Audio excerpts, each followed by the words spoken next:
Bismillahirrahmanirrahim. Assalamualaikum warahmatullahi wabarakatuh. Alhamdulillahi rabbil alamin. Wassalatu wassalamu ala rasulillahil karim, nabiyyina wa sayyidina Muhammadin al-amin wa ala alihi wa sahbihi ajma'in, wa ba'd. Saudara-saudariku, semoga kita semua senantiasa berada dalam naungan rahmat kasih sayang Allah subhanahu wa ta'ala.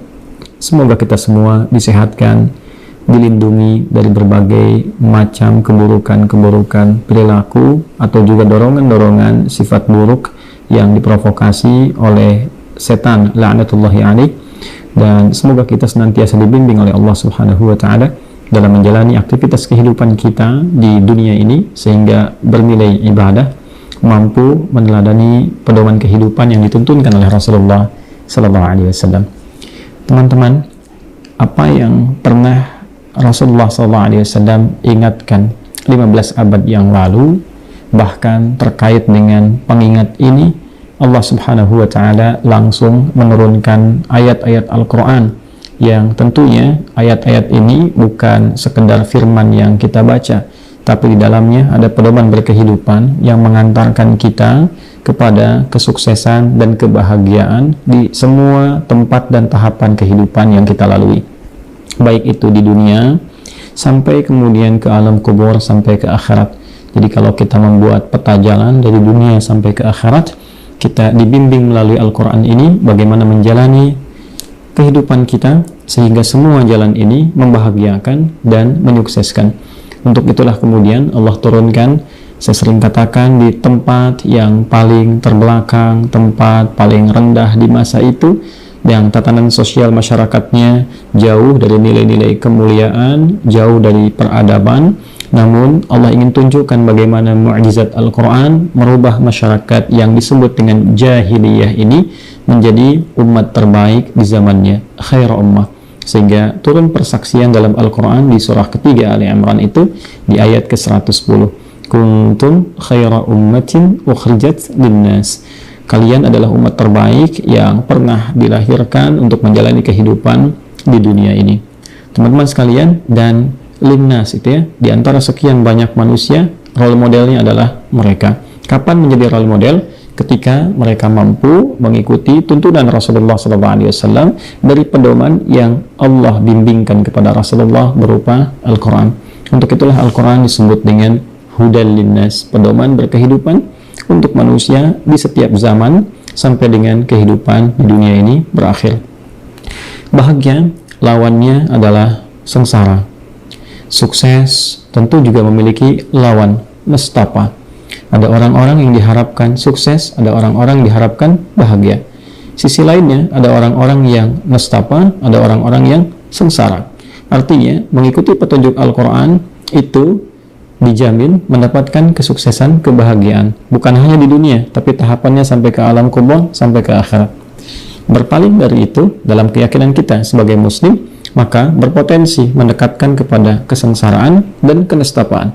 Sekalipun mungkin ada yang merasa bahwa di dunia merasakan kesuksesan, tapi sifatnya semu.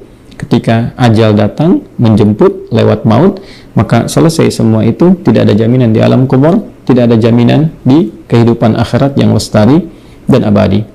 Di antara pedoman itu, ada yang simple, ada juga yang kompleks, berisi aktivitas kehidupan dari bangun tidur sampai dengan tidur lagi.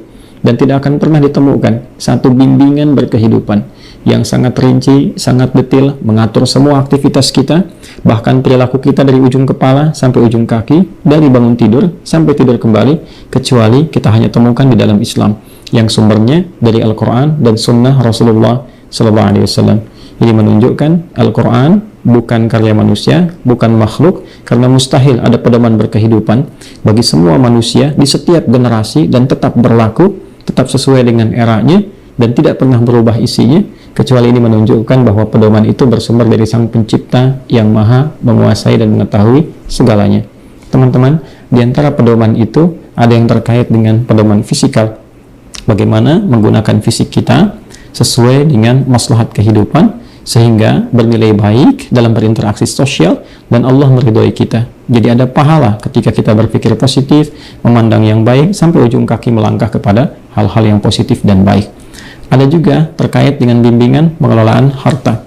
bagaimana kita mendapatkan harta dengan cara yang baik sehingga tidak menyebabkan persoalan-persoalan dalam konteks kehidupan sosial. Karena itu nanti ada perintah, ada larangan. Ada perintah untuk mencari dengan yang halal, dari yang halal itu digunakan pada yang baik-baik. Mungkin dapat dengan yang halal, tapi digunakan pada yang tidak baik juga masalah. Dan persoalan itu akan meluas. Ada orang mendapatkan dengan cara yang halal, dengan cara yang benar, tapi dipakai untuk hal-hal yang tidak baik, bahkan yang sifatnya haram, ya, dipakai untuk selingkuh, dipakai untuk ke tempat-tempat yang buruk, dipakai untuk mengkonsumsi yang hal yang tidak sehat. Tentu itu akan membahayakan. Karena itu dalam Islam ada aturan, dapatkan dengan cara yang benar, kemudian juga silahkan dikeluarkan, distribusikan, gunakan pada hal-hal yang sehat, cara-cara yang mulia, sehingga Allah ridha dan mengantarkan kepada investasi, bukan hanya di dunia, tapi juga sampai dengan ke akhirat. Pada topik ini, dengan singkat, kita hanya akan membatasi pada yang dilarang. Ingat spiritnya, ingat semangatnya, bahwa Quran datang membawa pedoman yang mengantarkan pada kesuksesan dan kebahagiaan. Secara konseptual, untuk sukses dan bahagia ini ada perintah, ada larangan. Ini sangat standar sekali dalam kehidupan kita. Bukankah Anda masuk kantor juga ada perintahnya, ada larangannya? Ini yang harus Anda kerjakan, ini jangan dilakukan. Di sekolah juga demikian. Ya, masuk jam sekian, keluar jam sekian. Perintahnya ini, larangannya seperti ini. Kalau guru sedang mengajar, jangan mengobrol, jangan ribut, dan sebagainya. Itu larangan. Sebab ketika murid-murid itu mengobrol, murid-murid itu ribut, maka konsekuensinya tidak ada konsekuensi, tidak ada korelasi yang positif untuk memperhatikan materi yang disampaikan oleh guru, sehingga apa yang didengar, apa yang diterima, mungkin akan berbeda dengan maksud yang disampaikan, sehingga implementasinya bisa berubah. Demikian secara konseptual, yang ringan ini kita tarik dalam fikih harta, aturan mengelola harta. Bagaimana dapatnya, bagaimana mengeluarkannya. Teman-teman, terkait dengan bab yang singkat ini, kita simpan dulu yang perintah, karena hal-hal perintah ini, bagaimana mencari yang halal, kita sudah diatur. Sekarang kita masuk kepada bab larangan, karena ini yang seringkali didapatkan dalam kehidupan, dan bukan hanya terjadi pelanggaran itu, tapi juga masyarakat, khususnya muslim, harus diingatkan apa dampaknya, yang nanti akan sangat terkorelasi dengan aspek-aspek yang luas, baik itu ke rumah tangga ataupun kehidupan sosial. Baik, yang pertama teman-teman, babnya adalah tentang riba. Saya ulangi, babnya adalah tentang riba dengan semua bentuk turunan-turunannya. Dengan semua bentuk turunan-turunannya. Kami ingin ingatkan dengan segala kerendahan hati, kita sebagai muslim khususnya mesti hati-hati dengan riba. Saya ulangi, mesti hati-hati dengan riba. Karena ayat-ayat terkait riba ini, ayat-ayat yang sangat spesifik sekali, ya, sifatnya bahkan langsung menghunjam, sifatnya lugas dan tegas. Diatur di Quran, khususnya surah kedua Al-Baqarah, di ayat 275 sampai 279. Teman-teman, ayat ini tidak berdiri sendiri. Kalau saya bahas mungkin 4 tahapan menuju pelarangan riba secara mutlak itu kita akan temukan dalam beberapa ayat yang saling berkesinambungan. Tapi saya ingin dalam video yang singkat ini memfokuskan kepada Al-Baqarah ayat 275 sampai dengan 279. Di dalam ayat ini secara singkatnya Allah Subhanahu wa taala menerangkan tentang bahaya riba, hati-hati, ya kan? Kemudian yang kedua adalah konsekuensi riba yang nanti bukan hanya merusak kepada pribadi, tapi juga ini penyakit yang bisa menular dan menjalar. Ingat, menular dan menjalar. Tertular kepada orang-orang lain di sekitarannya, menjalar nanti keburukannya kepada sifat-sifat sosial saat kita berinteraksi di lingkungan kita. Mungkin secara skala kecilnya keluarga atau aspek-aspek tetangga dan sebagainya. Dan yang ketiga adalah riba juga saking tinggi damage-nya, ya, saking tinggi daya rusaknya, itu langsung mendapat pertentangan dari Allah dan Rasul-Nya, sehingga orang-orang yang masih memaksakan diri untuk terlilit dalam persoalan-persoalan riba ini, itu terancam dalam bahasa yang tegas dalam Al-Quran, seperti orang yang berani untuk menantang atau berperang dengan Allah dan Rasul-Nya, dan tak mungkin menang. Bukan hanya tak mungkin menang, tapi juga problemnya adalah bisa berpotensi mencelakakan dengan kecelakaan yang sangat pedih. Nah, saya ingin tarik kepada satu contoh kecil saja, ya, bukan aspek-aspek yang lain dulu. Saya ingin ingatkan pada satu hal, pinjol, ingat itu.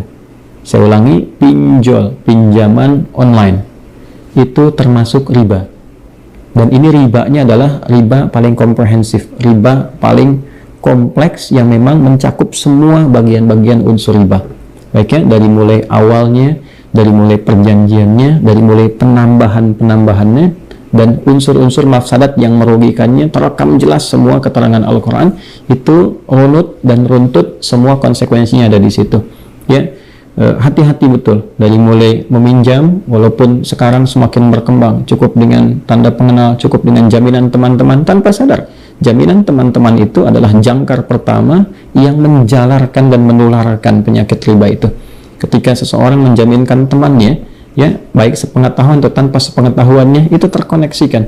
Boleh jadi dengan itu kemudian yang lainnya juga ikut terpancing atau mungkin juga ikut tertarik, sehingga dengan itu penyakit ini bukan hanya, mohon maaf, bisa dilakukan oleh orang yang meminjam secara online ini, ya, yang dia terikat langsung, tapi berpotensi mengajak kepada yang lain-lainnya. Dan yang kedua, konsekuensinya adalah ketika seseorang meminjam dengan skema online ini, itu sudah pasti dia mesti mengembalikan lebih dengan jangka tertentu, dan kadang juga mendapatkan penambahan-penambahan yang di luar nalar, ya, sekali lagi di luar nalar, ketika jedanya tidak terpenuhi, bertambah kembali, dan itu sudah pasti konsekuensi yang diisyaratkan dan disebutkan dengan tegas dalam Al-Quran. Satu, menyulitkan pada diri sendiri peminjamnya.